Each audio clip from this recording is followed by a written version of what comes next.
बच्चों, कैसे हैं आप सब। आशा करती हूँ कि आप सब बहुत अच्छे होंगे और बहुत मज़े में होंगे और आपकी पढ़ाई भी बच्चों अच्छी ही चल रही होगी। तो बच्चों, आपकी इसी पढ़ाई को बढ़ाते हुए आज हम पढ़ने जा रहे हैं एक बहुत ही महत्वपूर्ण पाठ, जिसका शीर्षक है बच्चों कारक यानी कि केस।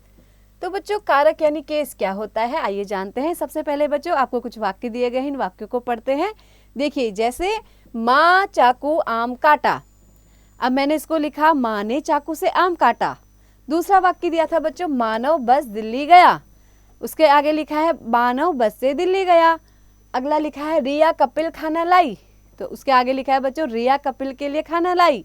और चौथा वाक्य दिया गया है बादलों बिजली चमक रही है। बादलों में बिजली चमक रही है। तो बच्चों, आपने देखा कि यहाँ पे हमने जो वाक्य था इसमें क्या क्या जोड़ दिया है, ने, से, यहाँ पे से, के लिए और में। आप देख रहे हैं गुलाबी रंग से आपको अलग से कुछ शब्द दिख रहे हैं। तो बच्चों, कारक का अर्थ क्या है, क्रिया से संबंध कराने वाला, यानी ऐसा शब्द जो क्रिया से संबंध कराता है। दाईं ओर के वाक्यों में रंगीन शब्द ने, से, के लिए और में अपने से पहले आए हुए शब्दों का संबंध क्रिया से बता रहे हैं। ये शब्द कारक चिन्ह कहलाते हैं। कारक चिन्ह को परसर्ग भी कहते हैं। तो बच्चों, ये क्या बता रहे, माँ ने चाकू से संबंध बता रहे हैं ना, मानव बस से, कपिल के लिए, बादलों में।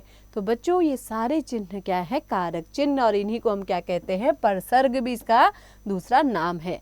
तो बच्चों, संज्ञा या सर्वनाम का क्रिया से संबंध कराने वाले शब्द कारक या परसर्ग कहलाते हैं।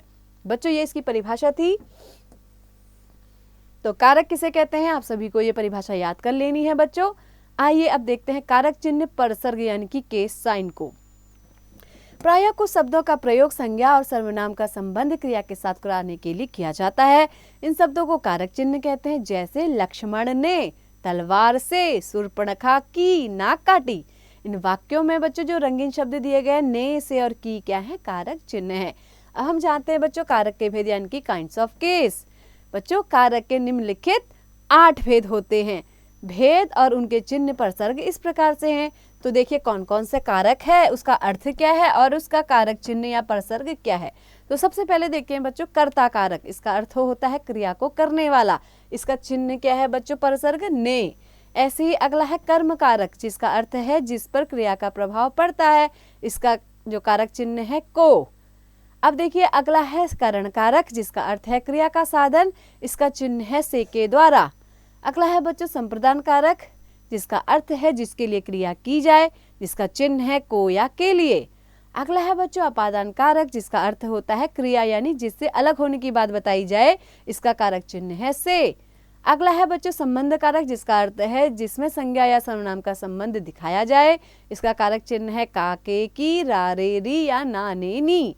अगला है बच्चों अधिकरण कारक, जिसका अर्थ है क्रिया होने का स्थान, काल आदि का जिससे बोध हो। जैसे मैं और पर, इसका चिन्ह हो गया कारक चिन्ह। ऐसे ही अगला है बच्चों अधिकरण कारक, इसका अर्थ है क्रिया होने का स्थान, काल आदि का बोध हो और इसके कारक चिन्ह है मैं और पर। ऐसे ही बच्चों अगला है संबोधन कारक, जिसका अर्थ है संबोधित संज्ञा। जैसे हे, अरे, ओ आदि इसके कारक चिन्ह है। तो सबसे पहले बच्चों हम पढ़ते हैं कर्ता कारक यानी कि नॉमिनेटिव केस के बारे में। तो बच्चों नॉमिनेटिव केस यानी कर्ता कारक क्या होता है, जिस शब्द से क्रिया के करने वाले का बोध होता है उसे कर्ता कारक कहते हैं। इस कारक का चिन्ह ने है, परंतु इसका प्रयोग सभी जगह नहीं होता है। जैसे कारक चिन्ह सहित वाक्य क्या होगा, मनीष ने पाठ याद किया, रिया ने कुछ नहीं कहा, बच्चे ने गीत गाया। और बच्चों देखिए कारक चिन्ह रहित वाक्य अगर हम इसमें से कारक हटा देंगे तो राहुल पढ़ता है, मीना हंसती है और लड़का चला गया हो जाएगा। आगे बढ़ते हैं बच्चों, विशेष क्या है, ने कारक चिन्ह का प्रयोग वर्तमान काल और भविष्य काल में नहीं होता। इसका प्रयोग भूतकाल में भी केवल उन वाक्यों में होता है जिनमें क्रिया सकर्मक होती है, यानी कि कर्म के साथ होती है।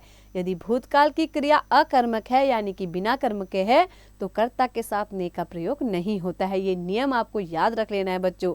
जैसे उदाहरण से समझेंगे बच्चों, मीना ने एक साड़ी खरीदी, यहाँ पे सकर्मक क्रिया है ना। नानी अपने घर चली गई, ये तो अकर्मक क्रिया है। हमने फल खाए, सकर्मक क्रिया है। हम आज नहीं खेले, अकर्मक क्रिया है। अब देखिए बच्चों अगला है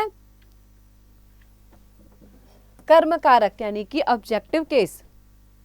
जिस व्यक्ति वस्तु पर क्रिया का फल पड़ता है, संज्ञा के उस रूप को कर्म कारक कहते हैं। इस कारक का चिन्ह को है बच्चों। जैसे को आएगा, कारक चिन्ह सहित वाक्य अगर हम पढ़े तो क्या होगा? राम ने रावण को मारा, अध्यापक ने विद्यार्थी को पीटा, मोहन को यहाँ बुलाओ, रीता को फल दो। तो यहाँ पे क्या आ रहा है बच्चों? हर जगह को आ रहा है। अगर कारक चिन्ह रहित वाक्य बनाना होगा तो वह पत्र लिखेगा, अध्यापक ने हिंदी पढ़ाई, उसे अब खाना चाहिए, माया फल खा रही है। इस प्रकार से ये हो जाएंगे। उपयुक्त वाक्यों में रावण, विद्यार्थी, मोहन, रीता, पत्र, हिंदी, खाना तथा फल क्या है बच्चों? कर्म कारक है। अगला देखते हैं बच्चों करण कारक यानी कि इंस्ट्रूमेंटल केस। तो ये क्या है बच्चों? Instrumental case. जिस शब्द से क्रिया के साधन का बोध होता है उसे करण कारक कहते हैं। इस कारक का चिन्ह है से यानी कि द्वारा, से के द्वारा। जैसे हम साइकिल से बाजार जाएंगे यानी साइकिल द्वारा। राजन ने चम्मच से खीर खाई यानी चम्मच द्वारा खाई। यह काम मुझसे नहीं होगा, मुझे चपरासी के द्वारा सूचना मिली। तो द्वारा, तो बच्चों ये सारे क्या हैं? आपके करण कारक है। से और द्वारा इनमें आ रहा है। उपयुक्त वाक्यों में साइकिल, मुझे, चम्मच तथा चपरासी क्रियाओं के साधन है, अतः ये करण कारक है। अगला पढ़ते हैं बच्चों संप्रदान कारक यानी कि डेटिव केस। तो डेटिव केस क्या है बच्चों? संप्रदान का अर्थ है देना। जिसे कुछ दिया जाए या जिसके लिए कुछ किया जाए उसका बोध कराने वाले शब्द को संप्रदान कारक कहते हैं। इस कारक के लिए चिन्ह क्या होता है बच्चों? के लिए या को। जैसे मैं अपने भाई के लिए कपड़े खरीदूंगा, मामा जी यह खिलौना बहन के लिए लाए हैं, भिखारी को खाना दो। तो यहाँ पे क्या है बच्चों? सब जगह उपयुक्त वाक्यों में भाई, भिखारी और बहन क्या है बच्चों? संप्रदान कारक है। आगे बढ़ते हैं बच्चों अपादान कारक यानी कि एब्लेटिव केस। ये क्या होता है बच्चों? जिस शब्द से किसी व्यक्ति या वस्तु के अलगाव का बोध होता है यानी कि वो चीज अलग हो रही है ना, वहां से अलग हो गई है, पृथक हो गई है, उसे अपादान कारक कहते हैं। इस कारक का चिन्ह से होता है बच्चों। बिल्ली छत से कूदी, छत में थी वहां से कूद गई है, वहां से अब अलग हो गई है ना, छत पे अब वो है ही नहीं। ऐसी हाथ से गिलास छूट गया, हाथ में था वहां से छूट गया। रवि कक्षा से चला गया, कक्षा में था वहां है ही नहीं। बंदर पेड़ से कूद गया, पहले वो पेड़ में था वहां है ही नहीं, वहां से अलग हो गया यानी कि अलगाव हो गया उसका। तो बच्चों उपयुक्त वाक्यों में छत, कक्षा, हाथ, पेड़ अपादान कारक हैं। अगला पढ़ते हैं बच्चों संबंध कारक यानी कि जेनेटिव केस। जेनेटिव केस क्या है बच्चों? संज्ञा या सर्वनाम के जिन शब्दों से उसका संबंध वाक्य के दूसरे संज्ञा शब्द से प्रकट हो उसे संबंध कारक कहते हैं।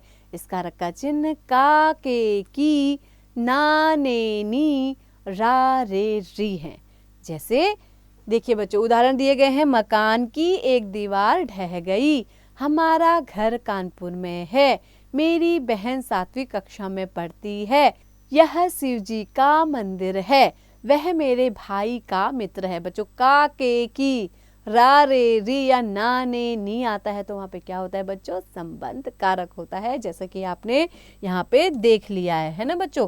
उपयुक्त वाक्यों में मकान, शिव जी, हमारा, भाई तथा मेरी से संबंध प्रकट हो रहा है, अतः ये क्या है बच्चों? संबंध कारक है। आगे बढ़ते हैं बच्चों, अब हम पढ़ेंगे अधिकरण कारक यानी कि लोकेटिव केस। तो बच्चों लोकेटिव केस क्या है? अधिकरण का अर्थ होता है बच्चों आधार या आश्रय। संज्ञा या सर्वनाम के जिस रूप से क्रिया के आधार यानी कि समय, स्थान और अवसर आदि का बोध हो उसे अधिकरण कारक कहते हैं। इस कारक के विभक्ति कारक चिन्ह में मैं या पर लगता है बच्चों। जैसे बिल्ली छत पर बैठी हुई थी, राजन कमरे में है, आकाश में बादल छाए हुए हैं, पलंग के नीचे कुत्ता बैठा हुआ है। तो पर, मैं ऐसे इसमें आते हैं बच्चों, आप देख रहे हैं। उपयुक्त वाक्यों में बच्चों छत, कमरा, आकाश तथा पलंग क्रिया के आधार पर सूचित कर रहे हैं, अतः ये अधिकरण कारक है। अब देखते हैं बच्चों अगला है संबोधन कारक यानी कि वोकेटिव केस। तो वोकेटिव केस क्या है बच्चों? वे शब्द जिनके द्वारा किसी को संबोधित किया जाए या पुकारा जाए उन्हें संबोधन कारक कहते हैं।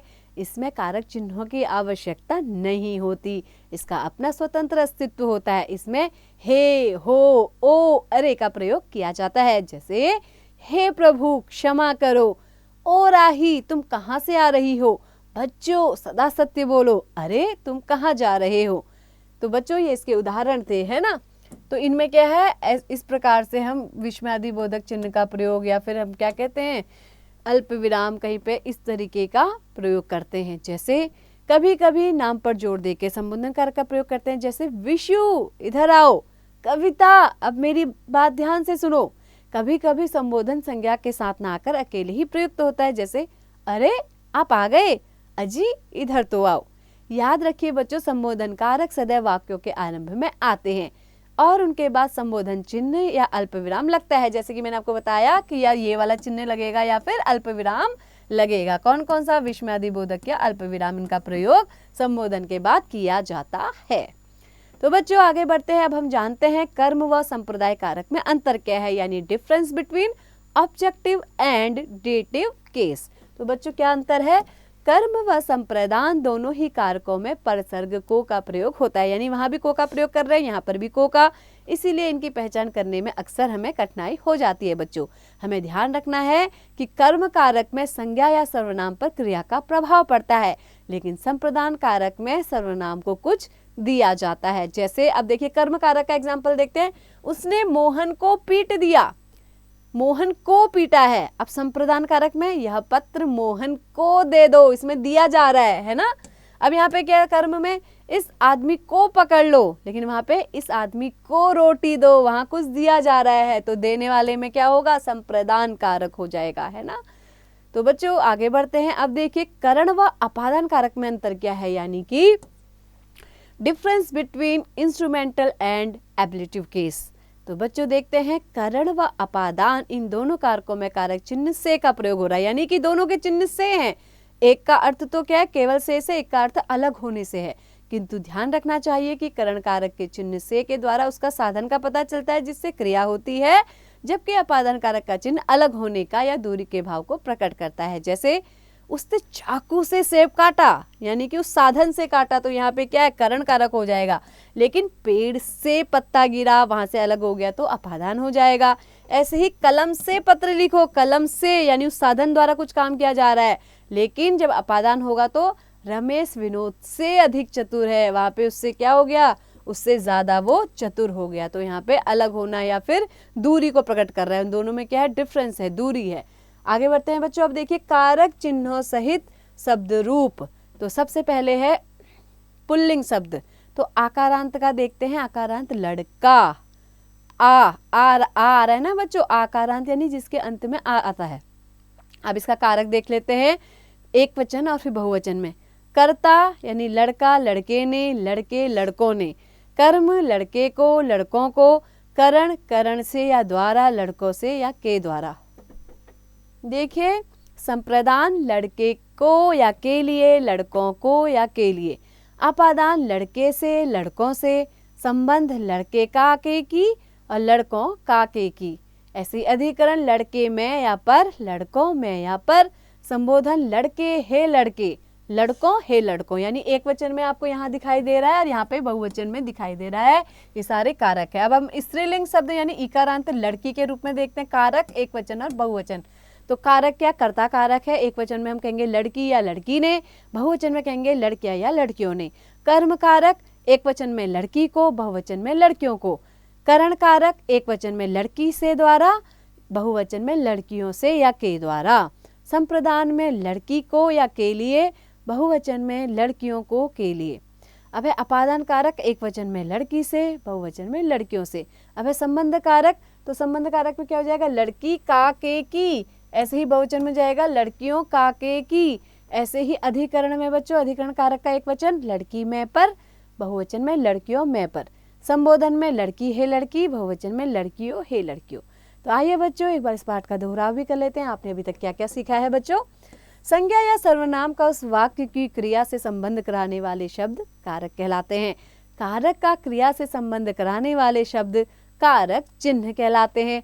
कारक चिन्ह को परसर्ग भी कहते हैं। बच्चों अगर आपसे कभी पूछ लिया कारक चिन्ह की जगह परसर्ग क्या होता है, तो सेम वही है, उसका नाम कारक चिन्ह भी है और परसर्ग भी है। अगला है बच्चों कारक के 8 भेद होते हैं। कर्ता कारक, कर्म कारक, करण कारक, संप्रदान कारक, अपादान कारक, संबंध कारक, अधिकरण कारक और संबोधन कारक।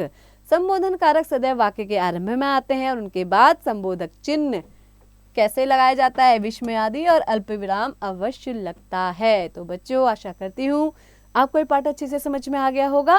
कारक से संबंधित आपकी सभी जिज्ञासाएं आपकी शांत हुई होंगी, आपने नवीन ज्ञान को प्राप्त किया होगा। तो बच्चों, ऐसे ही पढ़ते रहिए और निरंतर इसका अभ्यास करते रहिए।